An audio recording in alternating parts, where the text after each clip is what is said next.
Good morning, cadets. This is your LC speaking, bringing you another playthrough, and this time, finally, Black Myth Wukong is here. I did a bit of test footage, and looks like it's holding up for now because I did check the requirements, and with everything cranked up, it looks like it said I needed like a 4090S or something like that, and I only have like a 4080. But looks like it's holding on. I will play with the settings later on if need be.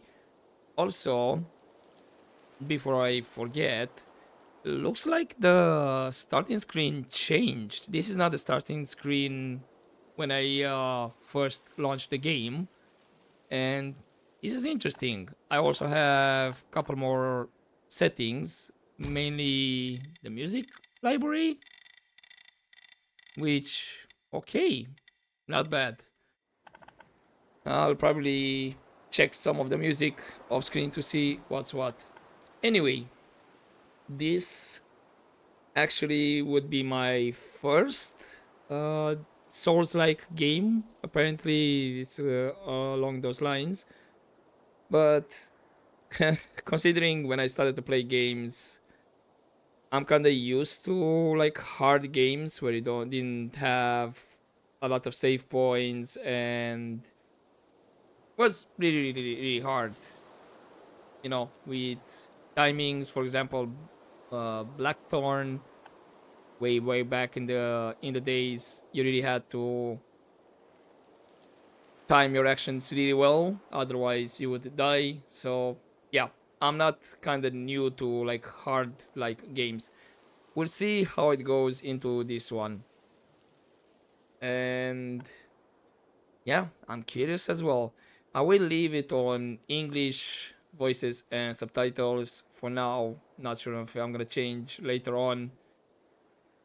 And so far, looks like the voice acting is on par. Again, I might need to check off screen to see how is the Chinese version, and then I can make a comparison. But I will not blabber anymore. Let's start a new journey, and yeah, let's see what troubles we can get into.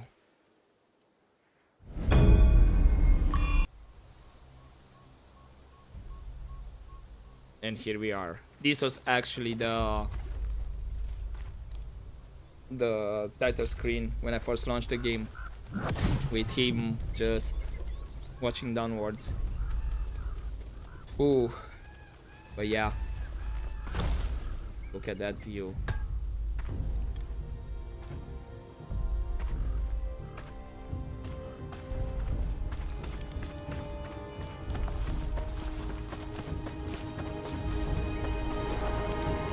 Cowabunga it is.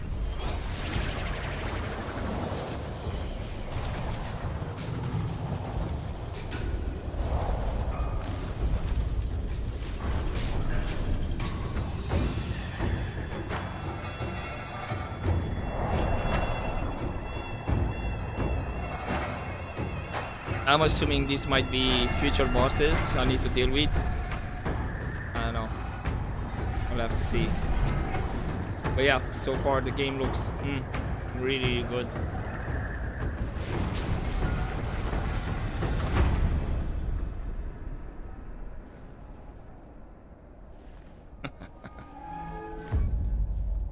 All that for just little old me? You shouldn't have.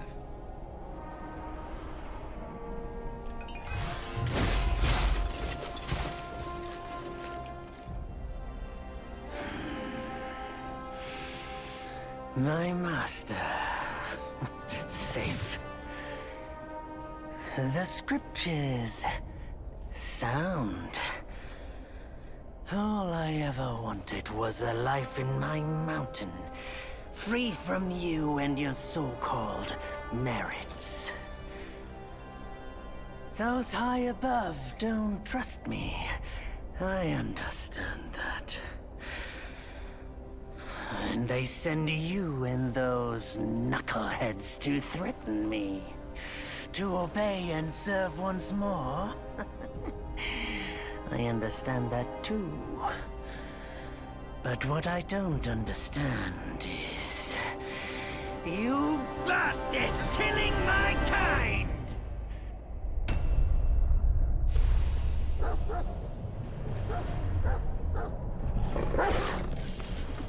Doggo. He looks cool.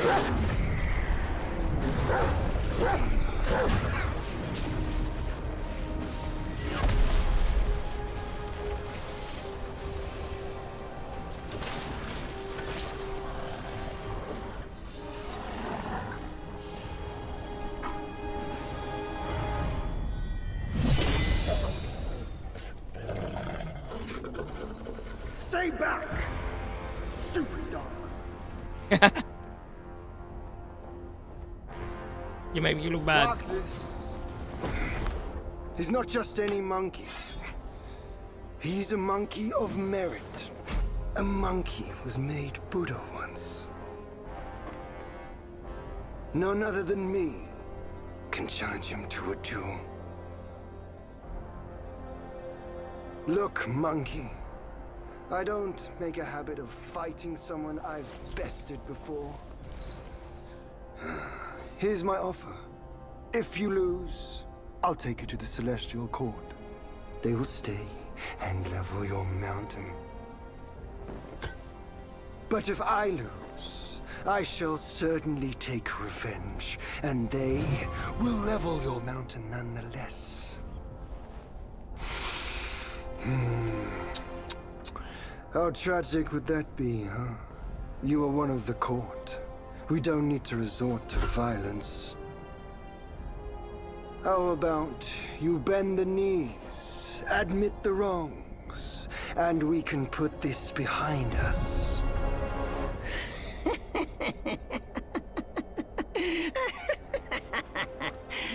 All these years, except for that pig, you're the one who talks the tallest tales.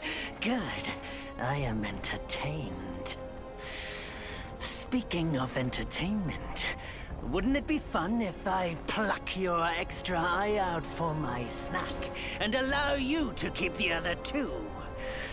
Because I'd hate to let you miss how I'll slaughter each mongrel of the court. Those below, those above, and that black mutt of yours. Come at me, all of you. Okay, and here we go.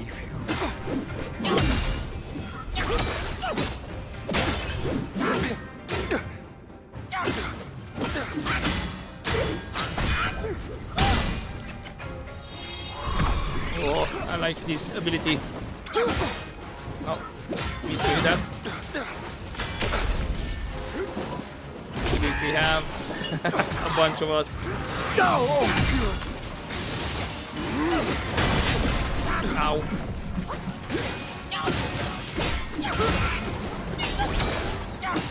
Okay, just please for a moment.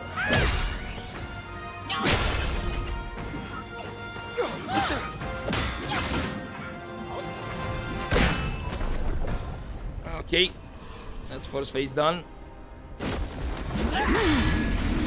Woo! The victorious fighting Buddha. Have you any idea how many would give their everything for immortality? Immortality? For that word, all realms and beings have ruined themselves.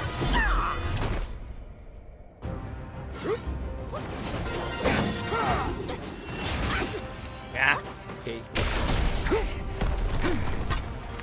Ow. Denying your guilt now only delays my triumph. Ow. Okay, this didn't happen in my test footage, but that was nice.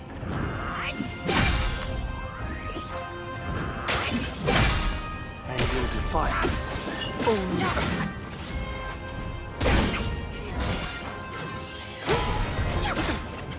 Okay, let's breathe again.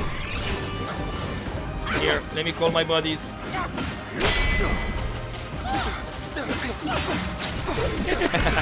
He's so fun. He's so fun. Freeze for a bit.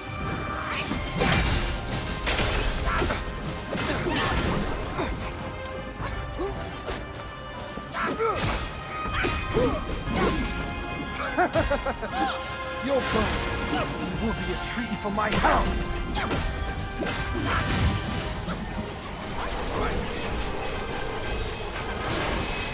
Nope. Okay, I really need to time the dodges better.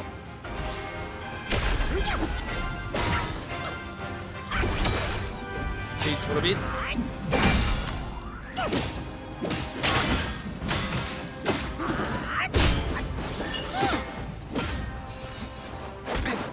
Ow. Okay, should be almost over.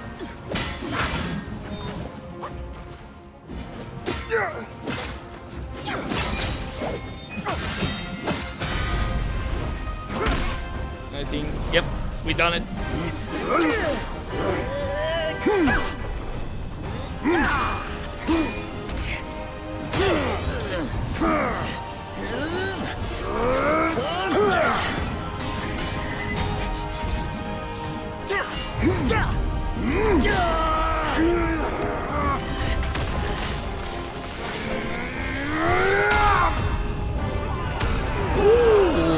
They definitely felt that. Even the big guy.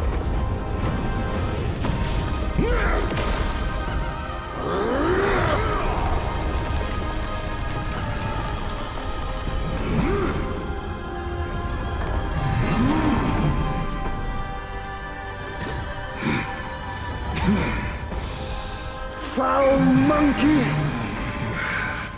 Taste my axe! Woo! Miss me? Barely. But then. Oh. Well, there goes the mountain. You call that a duel? The glare up here is dazzling. Fight me in the woods if you have the guts.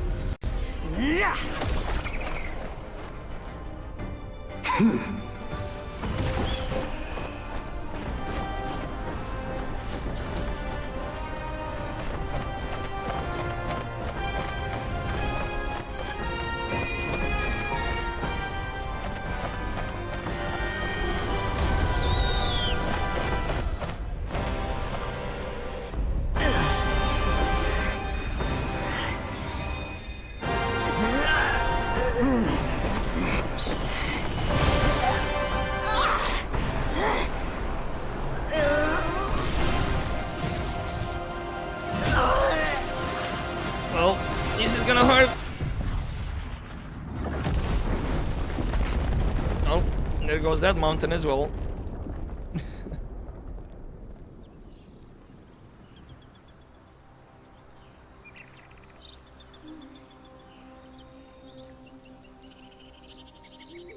And so ends the last tale of Sun Wukong. A hero who treasured his freedom above all else. Buddhahood he attained, yes, but cumbersome he found the celestial rules, for he yearned to come back and to revel in the simple joys with us. Little did he know, his choice to forgo the life above only fueled their mistrust.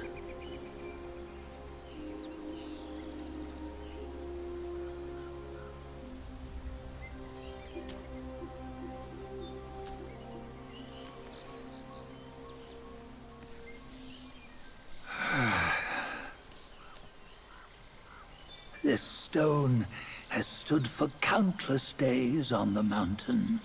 Since my youth, they've said that his remains lie within it. Unbegotten, undying, such is the nature of a stone monkey.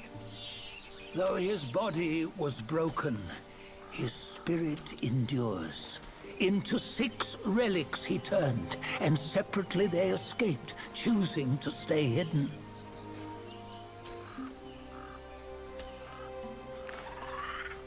Those are the 6 senses of the great sage. Yet no one has ever seen them. Not in centuries. I'm old now. Venture through all the lands I cannot. Yet among you, there might be one who is destined. One that shall recover all his scattered relics. And upon the return of the relics to Mount Tuaguo, he may yet rise again. And what a view. Damn. What a view. There's the title screen. Black Myth, Wukong.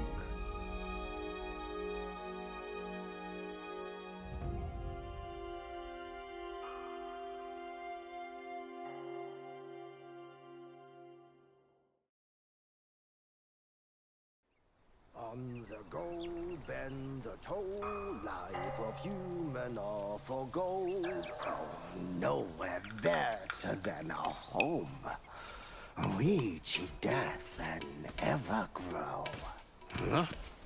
Here, you see, what bliss my fate shows. Luck's around the corner. Seems like he just fell from a fruit tree Yes, here. perfect timing. This peach knew I needed a snack. Hard snack You and sneaky surprise. rascal. Dad, fool me? I'll make sure you regret it. Alright. Let's do this.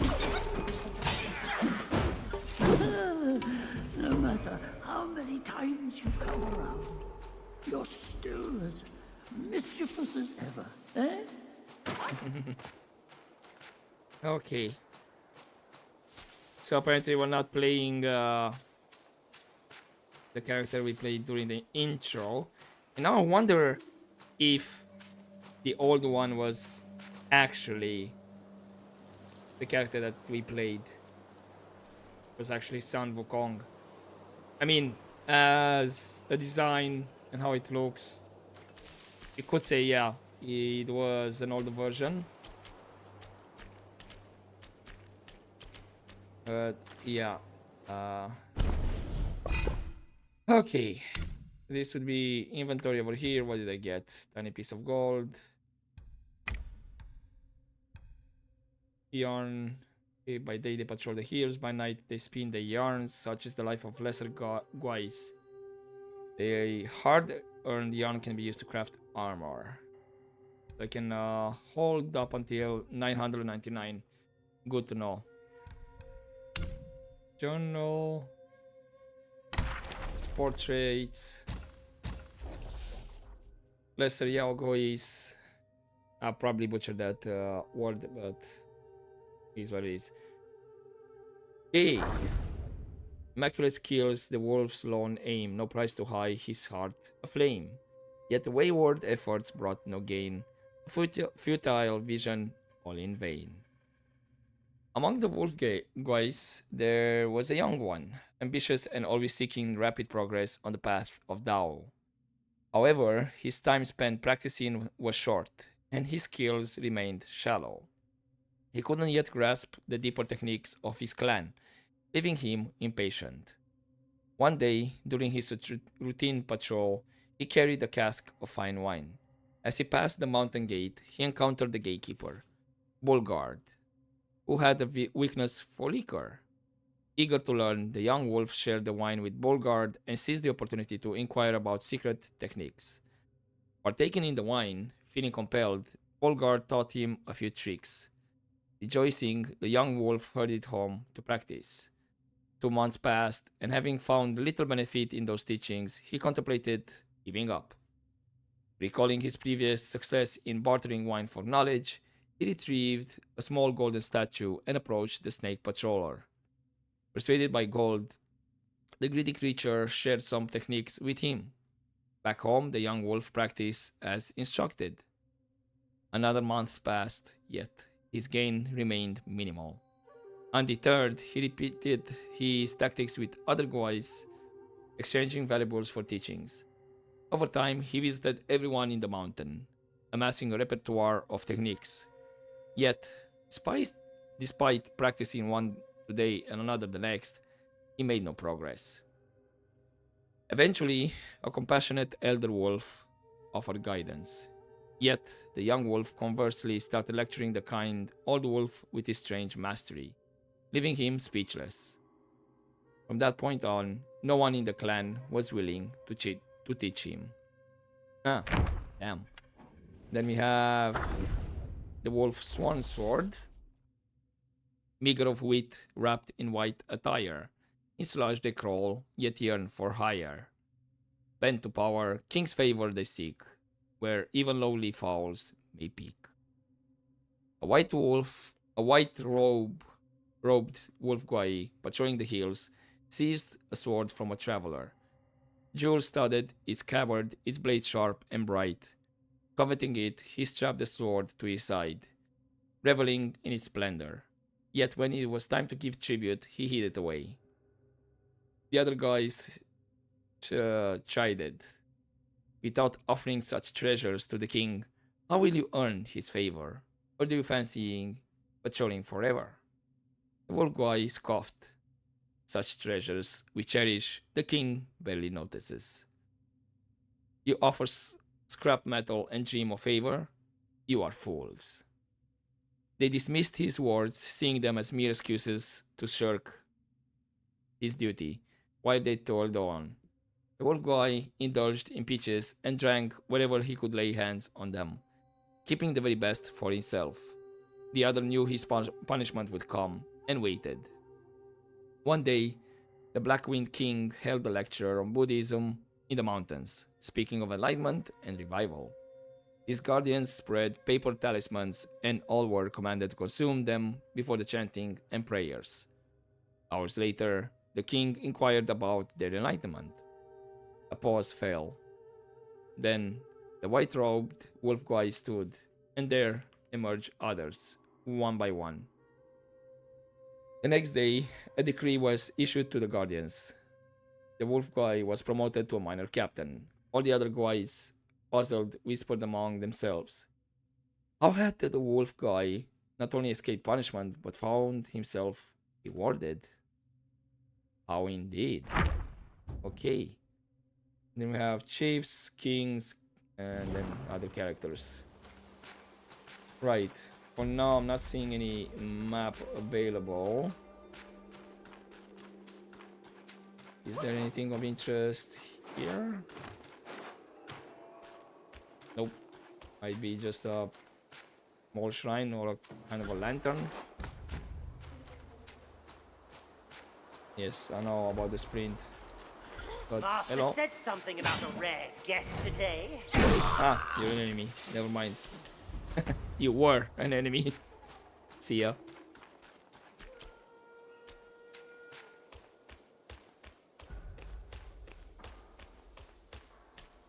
I'm assuming for now I'm still in the tutorial phase. Okay. This charged heavy attack. All to charge and build up focus. Cost stamina but quickly builds focus.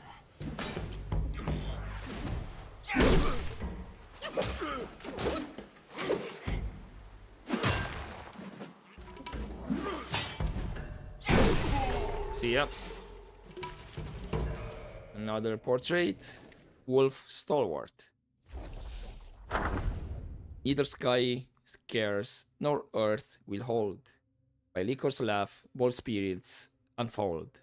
In drunken dreams, a cosmos wide, wake with worries cast aside. Rare was the revelry for the minor guys who patrolled the mountain paths. Their delights not granted but taken in human guise, thieving sustenance from unsuspecting townsfolk. The charade proved fleeting, for the villagers grew wise to their deceit, and the guys, oft caught in mid-bite, were met with the town's rugged justice, deterring their mischief. Among them was a wolf guy with a penchant for drink, who on a day of indolence lay beneath an ancient tree.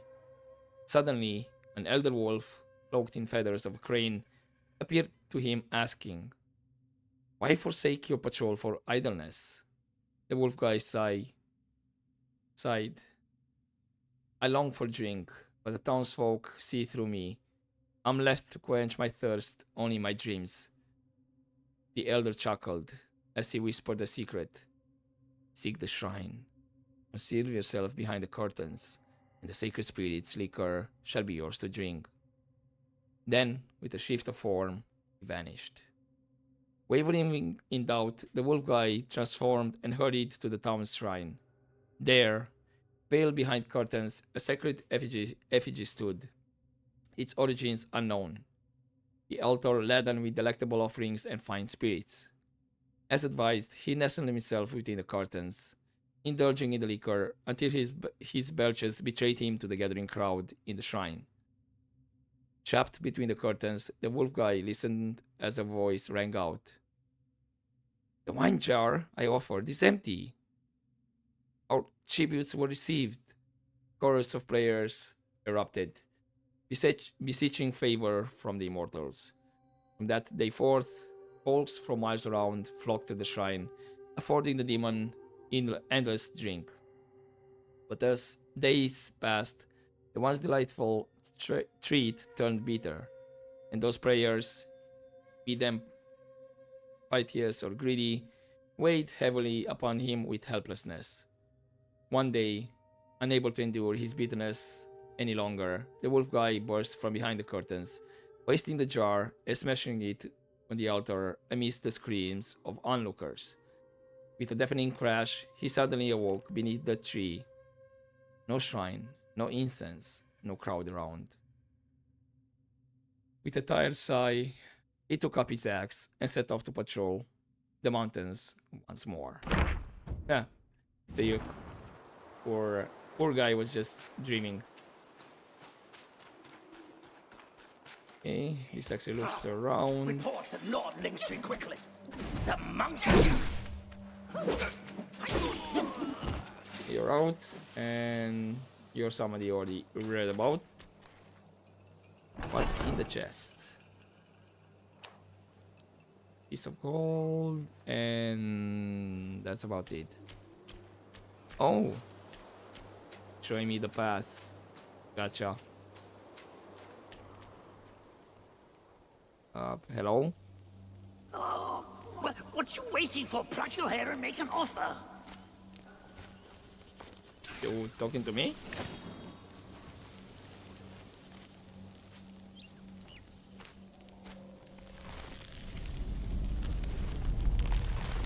Okay. Hey, wait! I, the keeper of Blackwind Mountain, have long been waiting for your arrival.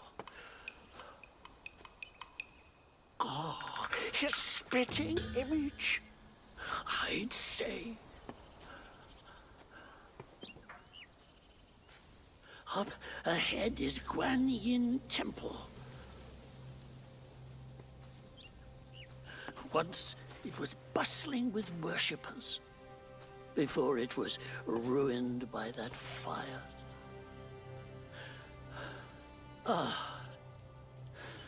Then the temple was rebuilt. Oh, what good is it to rebuild a temple if the goodwill of men has been burnt to ashes? Indeed. You've forgotten this place, but they haven't forgotten you. Oh, Okay, it's a see tough ya. one. Good luck to you. Trail talisman, okay. Can I do this multiple times? Or... okay.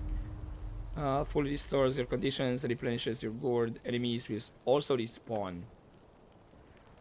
Traveling to instantly 20 Keeper's Shrine, where instance, alright.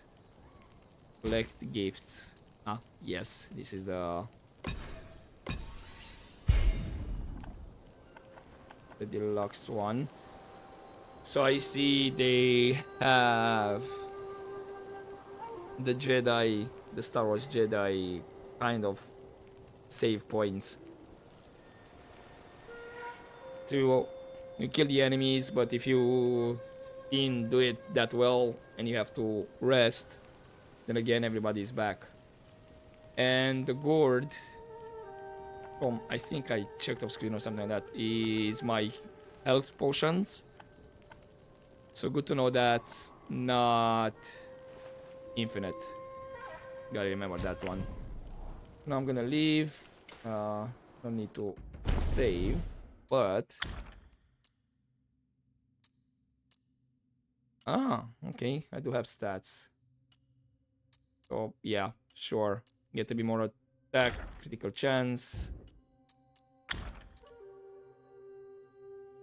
Moderately increases the wheel gain from defeating the enemy. In tranquil lands, make a home.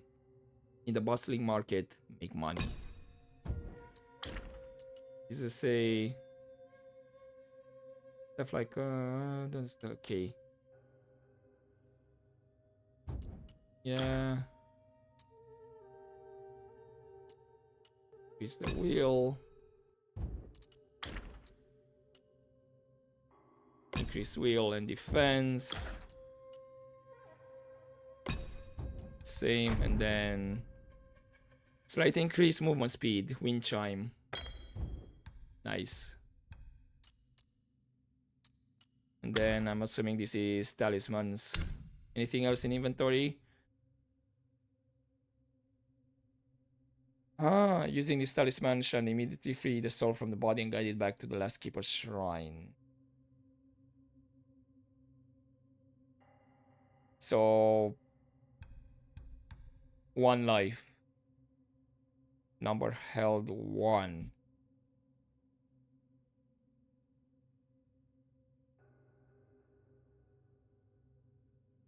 But using this talisman, do I need to use it or it's like a passive?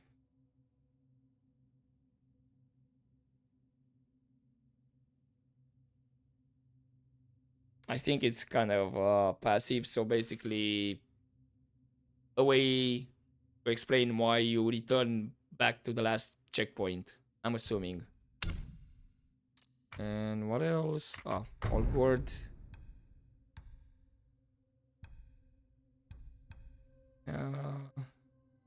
When the gourd is full, the first sip replenishes the full health.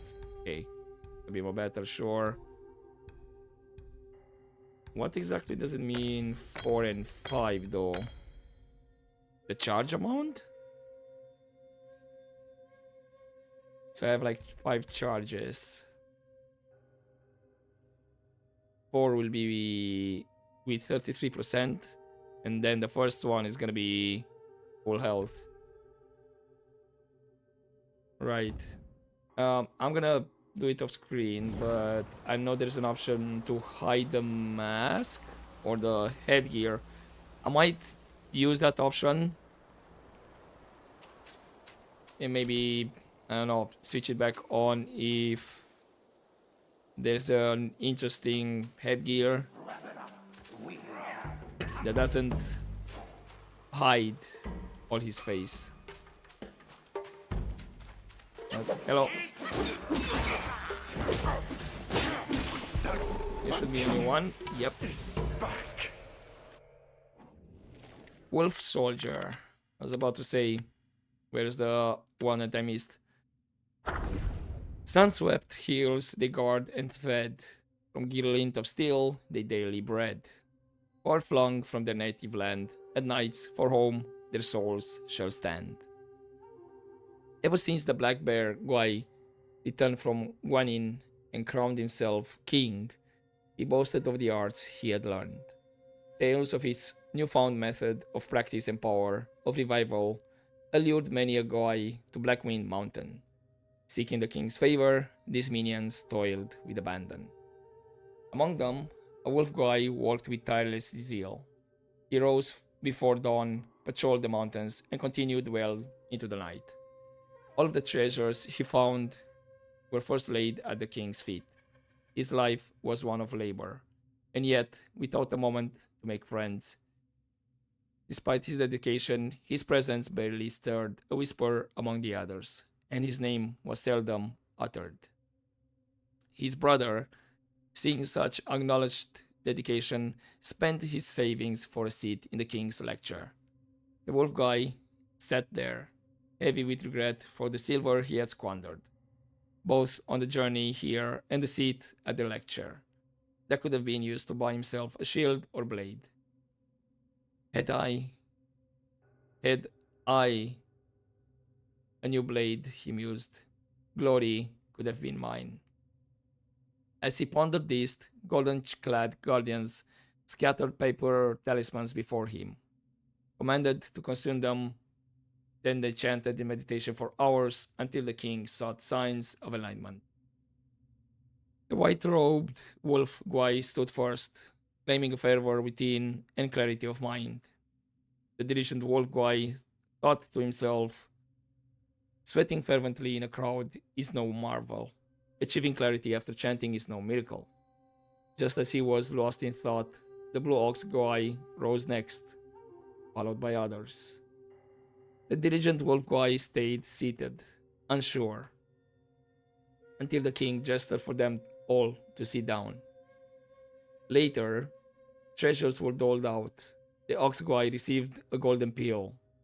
The white robed wolf Guai a title. But the diligent one kept his old shield and dull blade, patrolling the mountain still. Only from then on, he did it all under the white robed one's whims, ever obedient. A lot of lore to read, and I'm liking it.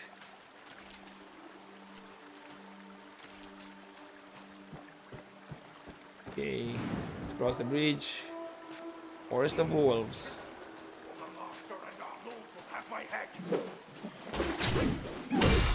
Tell me I'm gonna have a map at some point. Although I'm not seeing it here. Also, I think I'm gonna... No!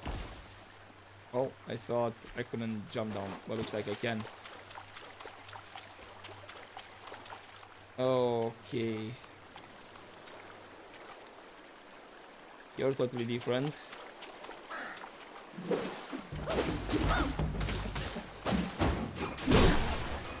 You are really totally different.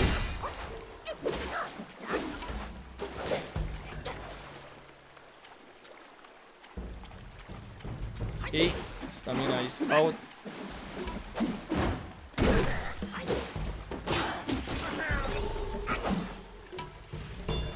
Okay. Crow Diviner. He knows the world's fate through divination, yet cannot secure his own salvation. In what he thought was a place of peace, fate's tangled threads never cease. It is said that the crows gathering in temples, having listened to sutras and teachings every day, developed a spiritual nature and could predict fortune and misfortune.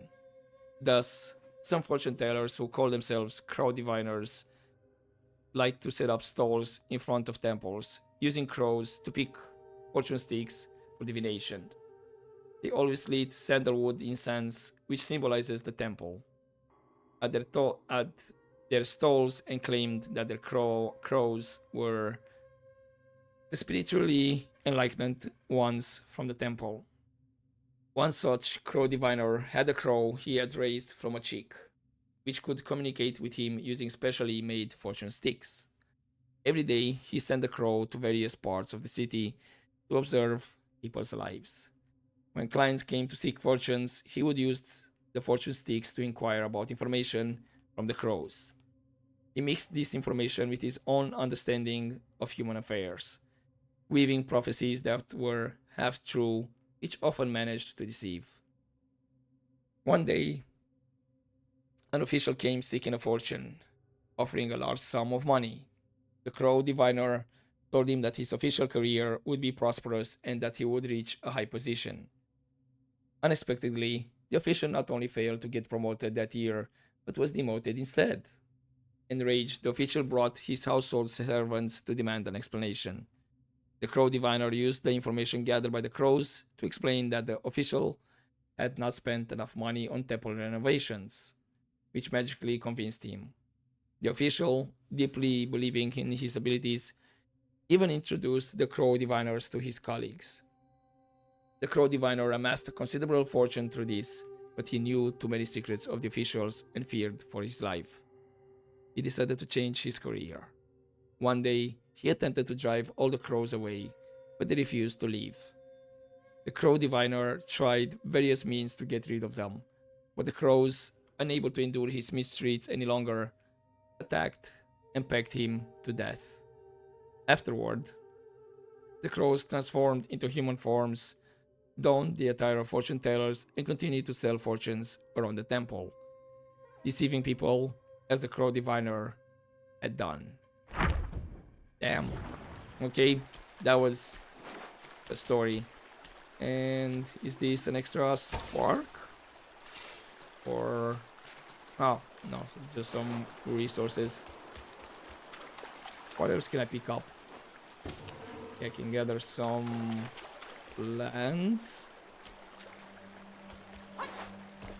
And I cannot advance through there. Gotcha. Yeah, did not want to actually drop down here.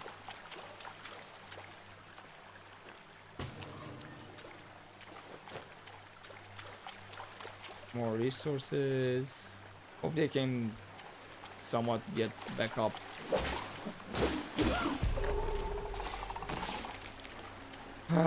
Okay, another one. Croaky. Impulse that they dwell, forms undefined, ugly and odd, voices entwined, belly swell with a raucous tune. In death, they burst an angry boom. Two frog-wise practice in the marshes. The smaller frog was often bullied, yet the bigger one always stood up for him, and soon they forged a strong friendship. One day, amid a contest held by Ballygolang to appoint a sergeant among all the frogs, turmoil stirred and rippled through the ranks. Finally, the choice was narrowed down to the two, the brawny big frog and the quick-witted small frog. Though the other frogs were discontented, they dared not voice their dissent. The two then were assigned to guard the dwelling of Ballygolang on their duty. Okay, that's end of the sentence over there. On their duty, a valuable amber glass was found broken. Unable to identify the culprit, all the frogs began clamoring for punishment against the two instead. The big frog attempted to reason with them, but got antagonized by their words and soon escalated the argument into a brawl. The frogs interpreted this as his reaction out of embarrassment, hence evidence of his guilt. The small frog, meanwhile, remained silent beside them. Seeing this, the big frog chided him for not speaking up in his defense, and even began to suspect his smaller companion. Hesitated for a while, the small frog then admitted to breaking the glass. However, the other Toads dismissed his confession, arguing that one of them had committed premeditated vandalization while the other had neglected his duty, and both deserved punishment by death. The small frog grew anxious and could not help but engage in the argument. As their voice grew louder and louder, their bellies inflated larger and larger, until some of them finally burst, splattering blood and flesh all over the place, leaving none unsoiled. Damn. Okay, that took a turn. The hell? Did not expect that. Holy moly.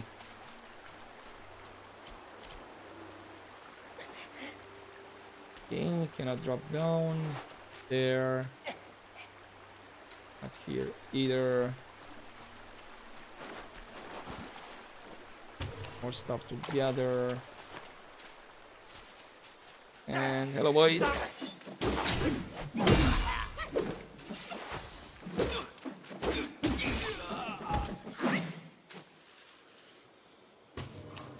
forgot to get another plant.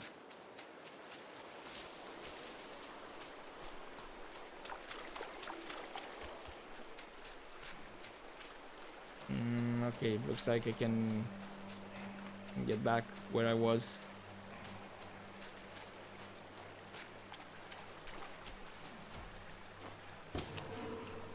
Okay, these ones, and hello.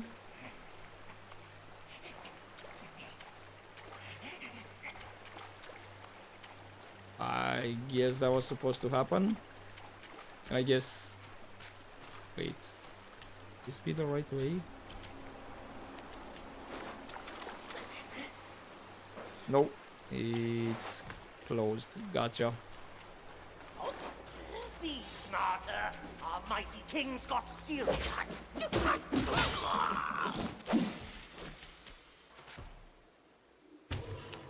And I wanna, well, more or less get back where I was before I drop down the river. Ow.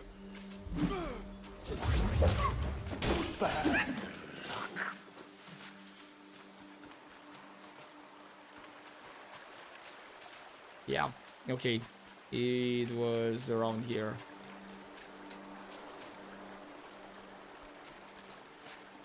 There's the bridge.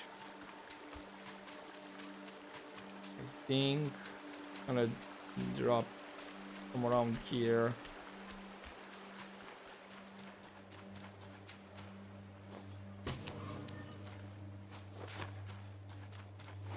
I thought for a second it was a chest over there.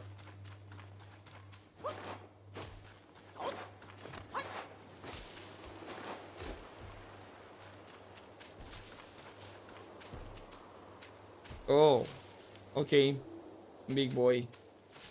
Right, not sure how long that's gonna take.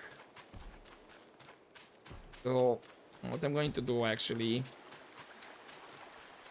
run all the way back here and do a rest.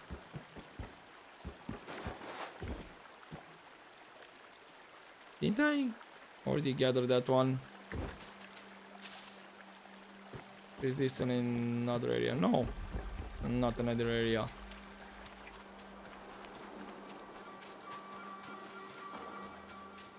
I didn't pay attention to see where the notification for autosave is. So, yeah. Okay. I'm gonna leave it here for this first episode, and we're gonna continue next time. And see, yeah, what's gonna be with the big guy and how hard it's gonna be to take out. But for now, yeah, I'm loving it.